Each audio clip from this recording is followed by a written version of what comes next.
opens up and tells you that it's just like international relations. I want to talk about that for like 30 seconds because after that I'll show you why it's incredibly not like international relations. But even if it was, what Alfie is proposing is that, for example, whenever a US president comes and visits an African country, just, for honesty's sake, you should open up by saying, hey, remember how we systematically enslaved and raped and abused all your people? Hey, here are some pictures to show you of that time, right? We don't think that's a good way to start off international relations. But the problem is that it's not like international relations, and this kind of attaches to what Alfie tells you in the end of the speech. We genuinely do not know how these aliens will communicate, and what we're going to show you is that putting in aggressive, terrible, morally questionable things is a very, very big danger for humanity, but we'll talk about that in a second. He continues by saying that it shows we're powerful and not easily abused. We're not sure why that is true, how showing that we've enslaved other people or doing other evil things with us makes us seem more powerful. We don't think that's the case, but again, we don't think that's how they'll interpret it, and I'll analyze it more deeply in my points. No, thank you. And lastly, he talks about how we maybe can't grasp and so on, so we want to put as much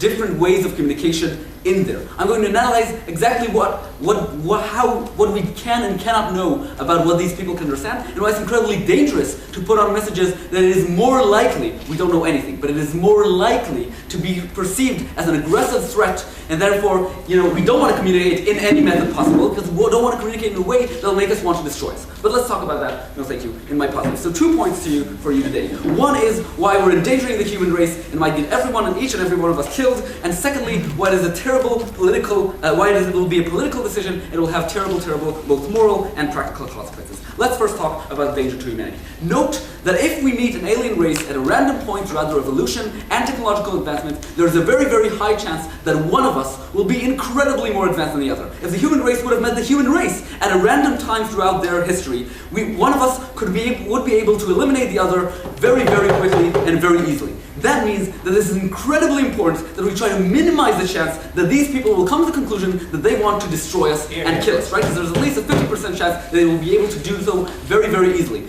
Again, just to note how important that is and why it is more important than almost anything in this debate, you, your mothers, your children, everything you have ever worked for in your life will be destroyed utterly if we get this wrong. So even if we have a small probability of this happening, we think that's pretty terrible. Now note that we have no idea, and Alfie said this in the last minute of the speech, we have no idea how they think. Try to communicate with a giraffe. It's terribly, terribly hard, and they don't understand kind of the full context that you're trying to say. Aliens are much, much more different than us than a giraffe. A giraffe is 95% identical to us in terms of DNA. Aliens were created in a completely different solar system. We genuinely do not know how to understand. We genuinely do not believe that we can communicate effectively to them. That is why the Voyager does not have long texts that explain the history of mankind. What it has is, as Alfie already mentioned, it has nice pictures. It has music that is calm and nice and beautiful. As Alfie said, we don't know that this will work, but let's talk about what happens when you send them pictures of people butchering one another or people enslaving one another and so on. I'll take clothing. But sir, if you don't know anything about them, there's no debate. We have to assume that they're typically like us or think like human beings in some kind of level. I'm willing to accept that if we have zero knowledge, then we can't say anything. What we want to say, though, is that we have very, very little knowledge. So what do we know? We know, this is something that we know, that it is improbable that they will fully understand what we're saying, right? We know they will only get basic concepts at best. They won't understand the full text we're sending, they'll only get this kind of feeling of, whether it's music or pictures, that's what we're trying to do anyway already, right? And we also know, so this is what we know. We know that we have a very weak way to engage with them, right? And just like closing government just told you, what we want to do is we want to maximize our chances. So we're going to assume that there is some correlation between what we're trying to communicate and what they get, right? We're going to assume that when we send calm music, that sounds calm to them. We don't know that for sure. We think that maximizes our chances because things like music, things like octaves have mathematical kind of basic mathematical relations that are true throughout the whole universe. That's why we assume there is some connection, not a strong connection, but some connection between what we send them and what they understand. What does that mean? They want to send pictures or music or texts about murder, about enslavement, about genocide. We think it is incredibly dangerous because if they don't fully understand the context, that could be seen in many different ways. That could be seen as a direct threat, right? If someone, as Alfie proposes, sends you a picture of teeth, sends you a picture of weapons, and so on. No thank you. And you don't know the context in which he sent you that. That can be easily interpreted as we're trying to threaten them and telling them that if they don't attack first, we are going to kill them. No thank you.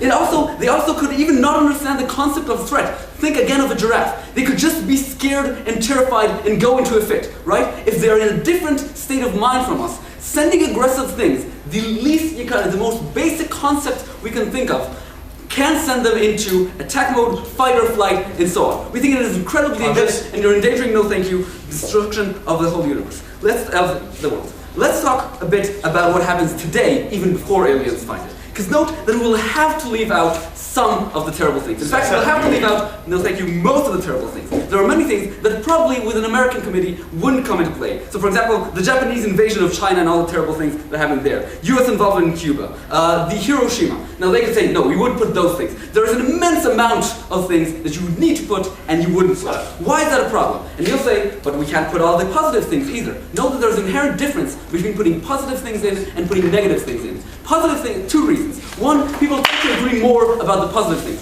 right? But we all agree that, Leonardo DiCaprio had beautiful paintings and so on. We might disagree on little minor facts, but no one will be offended by that fact. We very, very strongly disagree on whether, for example, Hiroshima was a terrible, terrible act of horror against humanity, or maybe it was a necessary risk and shouldn't be portrayed as a terrible part of the human race. So it's inherently more divisive. But also, people care about negative things more, right? If China feels that it wasn't put in this nice package of nice things, they'll say like, okay, that's a shitty package, but they don't really care, right? But on the other hand, if we show terrible things that the Chinese did, but do not represent the times in which Chinese people were slaughtered either by the Japanese or by Americans and so on, we think that'll create terrible problems in international relations. Note that in the 70s, China was not the realpolitik country that it is today. It was a very Maoist country who did not care about practicalities and cared about its ideology and whether it is furthered and represented. Note also, for example, that until this day, the United States will not recognize the Armenian genocide because it will destabilize the region because Turkey will get mad. Note that if you start putting all those sensitive issues of all nationalities in one package, both those you put in and those you exclude, you start to create a lot of chaos, you start to harm international relations in a substantial way, and we think this is a terrible idea.